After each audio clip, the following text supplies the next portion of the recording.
নির্দেশটা আমাদের যিনি প্রাক্তন মুখ্যমন্ত্রী তিনিও কিন্তু দিতে পারতেন, কারণ তার আন্ডারেই আমার মেয়ে স্বাস্থ্য দপ্তরে চাকরি করত, কিন্তু তিনি ব্যাপারটাকে ধামাচাপা দেওয়ার চেষ্টা করেছেন। আর আমাদের নতুন যিনি মুখ্যমন্ত্রী তিনি এটাকে ফাইলটা খোলার ব্যবস্থা করেছেন।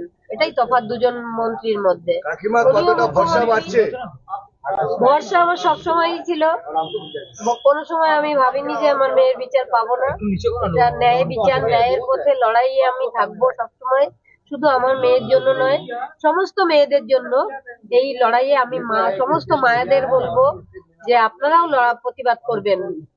প্রধানমন্ত্রী বলে গেছিল এই পানিতে যে সব ফাইল খোলা হবে, কি বলবেন? প্রধানমন্ত্রীকে আমি প্রণাম জানাই। তিনি বলেছিলেন যে ফাইল খোলা হবে এবং সেটাই হয়েছে। এটা আমাদের নতুন যিনি মুখ্যমন্ত্রী হয়েছেন তাকেও আমি অনেক অনেক ধন্যবাদ জানাই। অপরাধী বাঁচানো সেটাও তো একটা বড় ক্রাইম বাঁচাবো আমি, তার মানে আরো বড় ক্রাইম হবে। তাহলে মুখ্যমন্ত্রী কেন অ্যারেস্ট হবেন না? আমি ডে 1 থেকে বলছি যে মুখ্যমন্ত্রীকে অ্যারেস্ট করলে সব জানা যাবে।